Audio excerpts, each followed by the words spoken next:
PTI के front liner Fawad Chaudhary की गिरफ्तारी के बाद जमान पार्क पर खौफ के बादल मंडला रहे हैं। कप्तान की गिरफ्तारी के डर से कारकुनान जमान पार्क के बाहर, जबकि कप्तान जमान पार्क अपनी रिहाइशगाह से बाहर आने को तैयार नहीं है।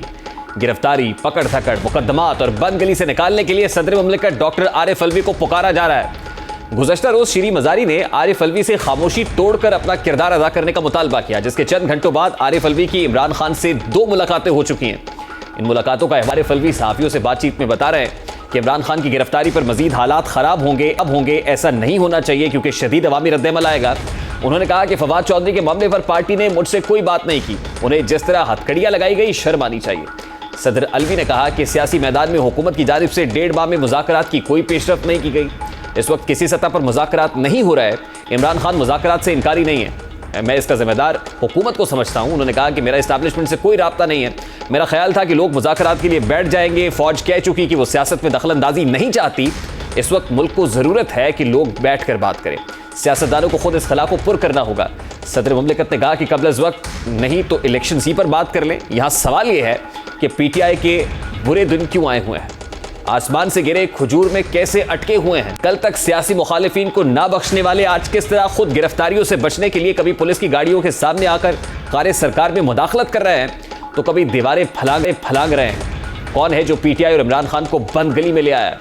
आज साबिक वजीर आला चौधरी परवेज इलाही ने सारा बलबा फवाद चौधरी पर डाल दिया, जिनका कहना है कि पीटीआई वालों को बहुत समझाया कि भी काम करने दो, असेंबली मत तोड़ो, मगर मेरी एक नहीं मानी गई। खान साहब के करीब मौजूद लोगों ने पार्टी की जड़ काटी। 4-5 करीबी लोगों को पकड़ा गया है। पहले पकड़ा जाता तो काम ठीक हो जाता।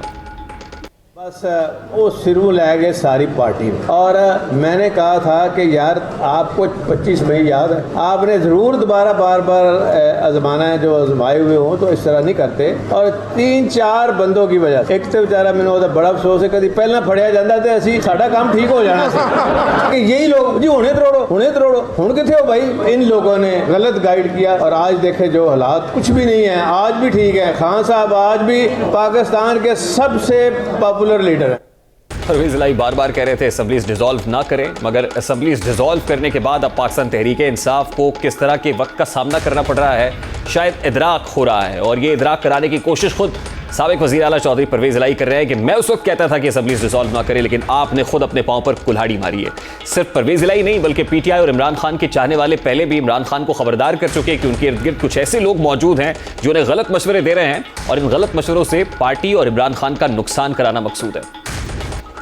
इमरान खान ने एक ना सुनी, अपनी की, और आज अपनी करने से जिन नुकसानात का सामना करना पड़ रहा है, जिस तरह के हालात देखने पड़ रहे हैं, पकड़ धकड़, गिरफ्तारियां और खौफ के बादल मंडला रहे हैं, ये सब कुछ हो रहा है। कुदरत का कानून है कि जो आप बोते हैं वही काटते हैं।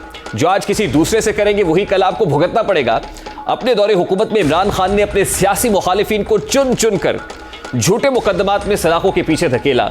ये कभी जेल की काल कोठरी से एसी उतरवाने की बात किया करते थे, तो कभी ये जेल में बंद सियासी मुखालिफिन के घर से आने वाले खानों पर पाबंदी लगा दिया करते थे। इमरान खान के दौरे हुकूमत में एक बेटी को महज इसलिए वालिद के सामने गिरफ्तार करवा लिया जाता था ताकि उसे तकलीफ हो। उनके दौरे हुकूमत में भरे रोड पर सियासी मुखालिफिन को सड़कों पर गाड़ियां रुकवा कर गिरफ्तार कर लिया जाता था, और बाद में सोचा जाता था कि उन पर मुकदमा कौन सा बनाया जाए। जब ये खुद ज़ेरे अताब आए तो इससे कबल कि इनके लातादाद मजालिम का पूछा जाता, ये इससे कबल ये इदारों से महाजराई पर उतर आए हैं और उनको धमका रहे हैं। इमरान खान और उनकी जमात के रहनुमा अपने सियासी मुखालिफिन को गिरफ्तारियों पर अब फूले ना समाते थे, किस तरह के बयानात दागा करते थे। हुकूमत खत्म होने के बाद जब इमरान खान की जानिब से लातादाद झूठे बयानिए बनाए गए, तो इन बयानियों की आड़ में मुल्क और कौम की इज्जत और सालमियत की धज्जियां बिखेरी गई, नए इल्जामात लगाए गए, इदारों के खिलाफ हर्जा सराई और ट्रेंड चलाए गए। और जब से इनकी बदजुबानी का हिसाब मांगा गया है, तो बजाय शर्मिंदा होने या पशेमान होने के, ये इसे कानून से खिलवाड़ बता रहे हैं। शहबाज गिल, आजम सवाती और फवाद चौधरी की गिरफ्तारी के बाद तहरीक इंसाफ का रवैया किस कदर जारे नाकाबिल कबूल था, जरा उसकी एक झलक भी आपके सामने रखता हूं। कोई आके किसी को उठा के ले जाए, किसी महज़ब माशरे में नहीं ऐसे होता कि जब एक मुल्क के अंदर इंसाफ का निजाम नहीं चल रहा होता, वो लोगों की हिफाजत नहीं करता, ताकतवर जो मर्जी कर लेता है, जिसकी लाठी उसकी भैंस। आजम स्वाति मुल्क का सेनेटर, सिर्फ उसने तनकीद कर दी एक ट्वीट के अंदर। किसी को आप गद्दार नहीं बना सकते, लेकिन जो उससे हुआ नंगा करके उस पर तशद्दुद करते। फवाद चौधरी को क्यों पकड़ा, कौन सा जुर्म किया है? कोई मुझे जमहूरियत में बताए कि ये जुर्म होता है? को इसके लिए सबको खड़ा होना पड़ेगा। आज सबको खड़ा होने के कह रहे हैं, आज इस जुल्म के खिलाफ निकलने की बात कर रहे हैं। कल तक जो कह रहे थे वो हमने आपके सामने रखा।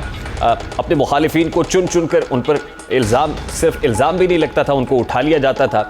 आज इमरान खान की गिरफ्तारी की बात की जा रही है और ये माहौल बनाने की कोशिश की जा रही है कि शायद इमरान खान को गिरफ्तार कर लिया जाएगा, इसलिए जमान पार्क में कारकुनान मौजूद हैं। हुकूमत इस हवाले से क्या स्ट्रैटेजी है? क्या हुकूमत वाकई इमरान खान को गिरफ्तार करने का इरादा रखती है?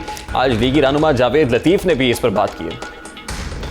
जो कुछ करना था कर चुके, एक दमड़ी करप्शन की निकाल सके हो तो बताओ, मगर अगर आप 4 साल कुछ ना कर सको, बेगुनाह लोगों को 2-2, 3-3 साल जेलों में डालने के बाद आज अगर बगैर सबूत के जो कोई बरी हो तो उसको आप कहते हो इसको एनआरओ मिल रहा है, और आपको आज तक ताहयात जो एनआरओ मिला हुआ है कौन बताएगा उसका?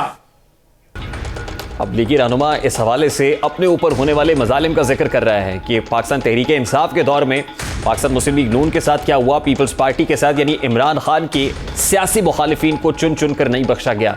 आज नून लीग अपने ऊपर हुए मजालिम का हवाला देकर ये कह रही है कि आपके साथ तो कोई सियासी केस नहीं बनाया गया। फवाद चौधरी के साथ जो कुछ हुआ वो एक सेक्रेटरी इलेक्शन कमीशन की दरखास्त पर इस्लामाबाद की थाना कोसार के अंदर एक FIR का इंदराज होता है, उसके ऊपर पुलिस हरकत में आती है। हुकूमत ये बताती है कि सियासी केस नहीं, और अगर पॉलिटिकल केसेस बनाना मकसूद होता तो शायद सबसे पहले इमरान खान को गिरफ्तार किया जाता। सवाल तो बहुत सारे हैं। सवाल ये है कि क्या तहरीक इंसाफ के साथ जो कुछ हो रहा है वो मकाफात अमल है? क्या तहरीक इंसाफ वाले वही फसल काट रहे हैं जो उन्होंने अपने हाथों से बीजी थी? और क्या आने वाले दिनों में हालात मजीद सख्त हो जाएंगे? क्योंकि इमरान खान पंजाब के अंदर मौजूद शेल्टर को खुद गंवा चुके, KP के अंदर मौजूद असम्बली को खुद डिसॉल्व कर चुके, वफाक से खुद इस्तीफे देकर बाहर आ गए, और अब उछल कूद तो की जा रही थी कि ये इस्तीफे वापस ले लिए जाएं और हम पार्लियामेंट में आकर अपना किरदार अदा करें, लेकिन वो होता हुआ भी दिखाई नहीं दे रहा है। इमरान खान साहब का मुतालबा यही रहा कि अर्ली इलेक्शंस कराए जाएं, और अर्ली इलेक्शंस ही वाहिद हल है, लेकिन वो कबल इस वक्त इंतखाबात के हवाले से भी अब खासे मायूस दिखाई दे रहे हैं। तो क्या ये जो मायूसी इस वक्त हुई है, इस मायूसी की अपनी वजह खुद ही है? क्या अपने पाँव पर खुद कुल्हाड़ी मारी गई है, या अपने राइट लेफ्ट जो मुशीरान हैं उनके गलत मशवरों पर अमल पैरा होना आज ये दिन दिखा रहा है? और इससे निकलने का रास्ता क्या है? क्या अब पॉइंट ऑफ नो रिटर्न पर खड़े हैं? क्या बंद गली में आ चुके हैं? क्या इसके बाद पीछे वापसी का रास्ता कोई नहीं है?